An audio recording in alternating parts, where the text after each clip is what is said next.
When Danny Boulder of Houston, Texas, took a solo trip to Mexico, he found a stray kitten in a terrible state. Against the locals' advice, he brought the kitten back to the United States with the intention of nursing it back to health. He was a regular Good Samaritan, always looking to do a good deed. However, a few days later, 2 police officers showed up at his door. It was clear to Danny that he had made a huge mistake trying to do what he thought was best for the cat. Danny realized something important. He should have left the kitten where he found it. Stop using social networks for free. If you would like to know how you can earn at least $25 an hour from home doing what you already do today, just do the application, which takes less than 1 minute, but after watching this video. One day, Danny was startled by a loud knock on the front door. Living in quite a remote area, he was a bit apprehensive about who could be at his home. When he looked through the window, he saw 2 policemen pounding on his door. Well, pounding was an understatement. It was so loud he thought they were breaking in. There was a certain urgency in that knock which made Danny's heart race. Why would the police be here? What did they want from him? The moment he opened the door, the officers barged into his house. Danny tried to stop them and demanded an explanation, but all they asked was, "Where is he? Where's the cat?" They said it in such an alarmed and panicked tone. To say he was confused was an understatement. Danny couldn't believe this was really about the stray kitten he found while on vacation. What kind of cat was this that warranted a police visit to his home? What had he gotten himself into? However, when one of the officers finally explained why they were searching for the cat, everything made sense to Danny. There was no way he could keep this animal. Knowing what he knows now, he wishes the connection had never existed. Many questions were swirling in his mind at that moment, all of them grim. But what was wrong with this kitten? Should Danny have left it behind when he found it? And why did the police have to get involved? At the time of the incident, Danny was a single man. He was the kind who enjoyed that kind of life, where he had the freedom to do as he pleased. And that kind of thinking was probably what led him into this misadventure. The moment Danny noticed the stray kitten, he immediately felt he couldn't leave the poor creature behind. It kept mewing and purring. He felt his heart break. Apparently, he was the only one around who felt that way, since no passerby paid the poor animal any attention. Danny was on a solo vacation in Mexico at that time and was visiting a small village when he first saw the kitten. It was covered in dirt from living on the streets and obviously very weak. His heart was shattered by the sight. It seemed like the kitten was an orphan, as its mother was nowhere to be seen. Danny thought he could probably take care of this kitten while trying to figure out a way to make its situation more permanent and comfortable. As Danny stood there, the tiny kitten slowly approaching him, the villagers were shouting at him not to pick up or touch the creature. "No lo toque! No lo toque!" Danny kept hearing the same phrase repeatedly. His phrase book informed him of the meaning. At first, Danny wanted to ask why he shouldn't, but his Spanish wasn't good enough to ask, let alone understand the response. But the villagers seemed very agitated at the sight of the kitten, although Danny had no idea why. With the kitten now climbing onto his boot, Danny decided for himself that those villagers were probably just teasing him, as everyone loved to play with foreigners visiting their village. Against his better judgment, and the villagers, he picked up the kitten. It was odd that the villagers told him not to take the cat. The animal was so sweet. The kitten immediately snuggled into him when he picked it up. Danny thought maybe they wanted to keep the kitten to use it as livestock feed. He swiftly but carefully picked up the animal and started walking back to the car amid shouts from the local villagers.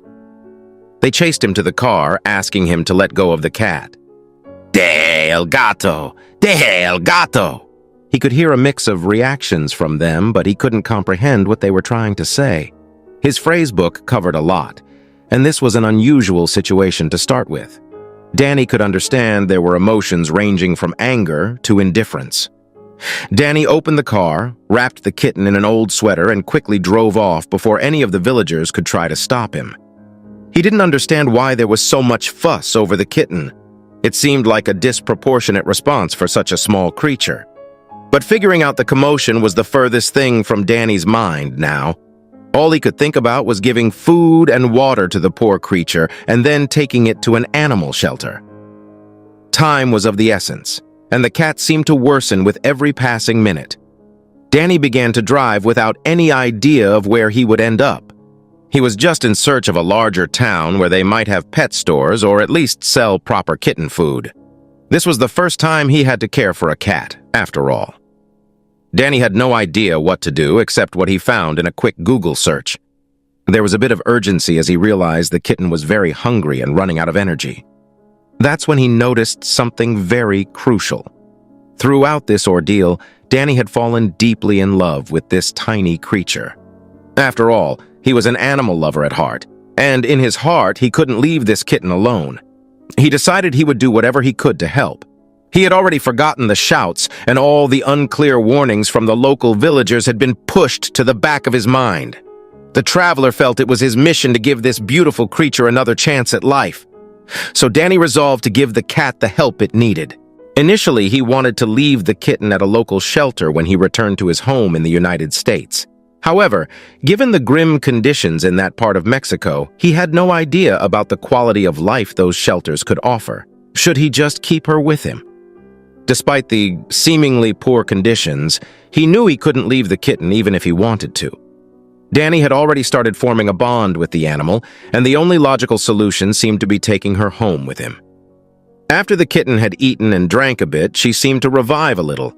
It was about a day of continuous driving to get back home to Houston, Texas. The kitten, growing increasingly curious, explored every nook of Danny's car along the way. Since he had nothing to contain the animal, Danny decided not to make an effort to hide her. He would be crossing the border soon. When Danny passed through the border checkpoint, he immediately faced some questions about the kitten. He told them he was traveling the world with his cat, and there wasn't much else to say.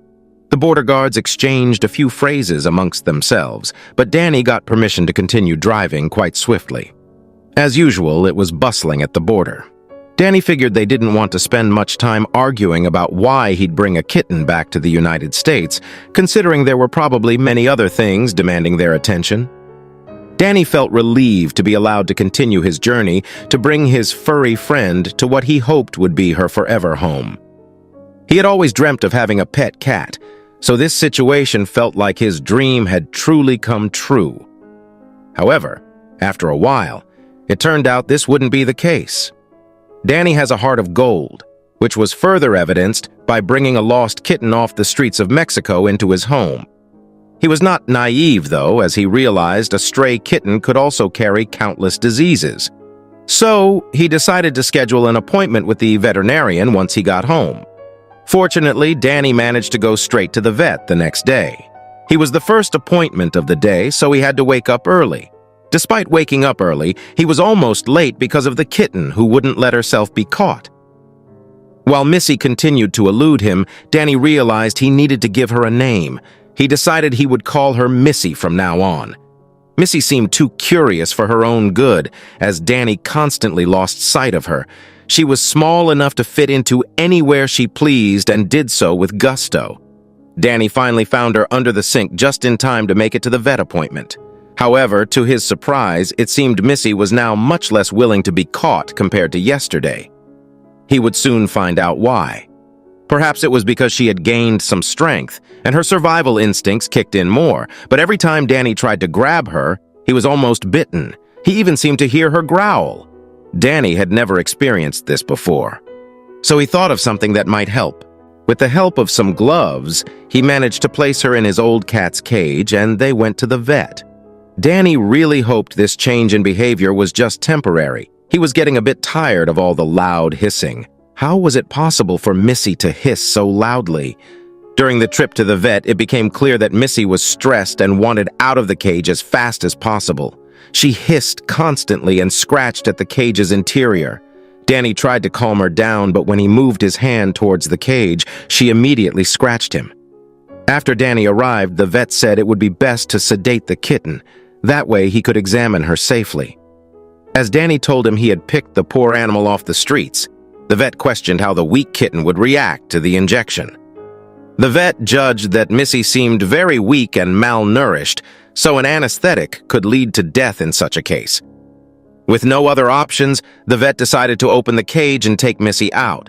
But when he got a bit closer, he was immediately scratched by her. What to do now? After some discussion, Danny and the vet decided it was best to take Missy back home. Danny was instructed to strengthen her in the coming days so she would be fit enough to be sedated. The vet gave him a bag of special cat food that should speed up this process. This might also help with the kitten's aggressive behavior. If an animal feels better, it often starts behaving better too. Danny took the kitten back home but wasn't very satisfied with the outcome. What was even worse was the fact that the vet was also planning something else. The vet didn't tell Danny the exact truth, as he was concerned about the consequences of confronting him. He felt it wasn't his place to tell him such things. That's why the vet picked up his phone and called the police to inform them so they could take care of this animal. The vet never intended to examine Missy. He had already sensed that something was wrong the moment they walked through the door. He used Missy's weakness as an excuse to get Danny out of the clinic so he could call the police and let them handle it. Danny had no idea about the vet's true intentions. He was just going to do as he was told. Bring Missy back home and start giving her the special food to help her strengthen. On the way back, Missy finally calmed down. He was even able to pet her a little. It was at this moment that Danny thought everything would be fine. But would it? When they got back home, Danny poured the food he got from the vet into her bowl. It was according to his expectations that she would start eating as if her life depended on it. She was a very hungry cat, and Danny was happy to see her eating. However, that's not what was happening. In fact, it was exactly the opposite of Danny's expectations. She took a bite, spat it out, and started hiding again. This wasn't characteristic of a hungry cat. Shouldn't a starving animal be eager and willing to eat whatever was in front of it? Danny realized she might still be a bit stressed from the trip and just left her alone for a while, hoping she would come back to the food eventually. However, he was increasingly regretting the decision to take the cat with him. It had truly been a hassle. Unknown to Danny, it was about to get much worse than the current situation. Danny was looking out the window when he saw a police car with 2 officers pull up in front of his house. The man immediately noticed they weren't coming for a peaceful chat. They were really looking for something. They rushed to his porch and began pounding on his door urgently. Danny was startled by the force with which they were banging on his door. The man couldn't fathom why the police would be at his house. He had never done anything wrong. Immediately, he ran to the door to open it and offer peace of mind to whoever was doing this. Danny swung the door open and started greeting the officers, but before he could say anything, he was pushed, so to speak, and the police officers rushed in. The young man was stunned for a moment and couldn't understand why all this was happening. When Danny realized they just brushed past him without giving a reason, he began to grow angry. He ran back into the living room and shouted, "I demand an explanation!" During the search, one of the officers shouted that they were looking for the monster. What did they mean by that? All Danny could think was that they must be after Missy. But how could they know the cat was in his house? And worse, why were they calling her a monster? Before he could confirm or deny their claims, Missy had already shown her curious face. "There she is," one of the officers yelled. The police quickly went after her, chasing Missy around the house until they managed to corner her. Danny could only watch in horror and shock as all of this unfolded right before his eyes. He was still waiting for an answer about why they were after his cat and was beginning to lose patience. The police officers were clearly prepared to chase and capture Missy, wearing thick gloves and even bringing a net and a cage, which was still sitting by his door. Danny walked over to the front door to shut it and noticed an animal control van passing by his porch. After a while, the officers finally managed to restrain Missy. Obviously, the animal did not agree and was furious in the net it was caught in. Well, at least some semblance of peace returned to the house. Now Danny wanted to know what the heck was going on. The officer told him that they didn't know why they were here either and that they were just following orders. All they knew was that the tip came from the local vet and that Danny should probably call him for some answers. Wait, what? The vet called the police? As the officers put Missy in the cage and loaded her into the car, Danny immediately dialed the vet's number. He called the vet's assistant because the vet himself needed to urgently go somewhere else. It was clear from her reaction that she was expecting this call. The vet's assistant explained that he had lied to Danny and concealed the truth about his new companion out of fear that he wouldn't take the news well. In his mind, it was better if the police dealt with it. Apparently, it was a very special situation. The vet immediately realized that Danny hadn't really brought a sick kitten with him, but a young Mexican lynx in danger. Later that day, Danny was called in to give a statement on how he came into possession of the lynx. This was something he should not be possessing under any circumstances. That's the main reason why the vet wanted police involvement. Additionally, the vet was afraid of getting into conflict and decided it was better to report these illegal cases to the police. Later that day, Danny was called in to give a statement on how he had come into possession of the lynx. Though his true story might sound a bit exaggerated, the police believed it enough to reach the final decision.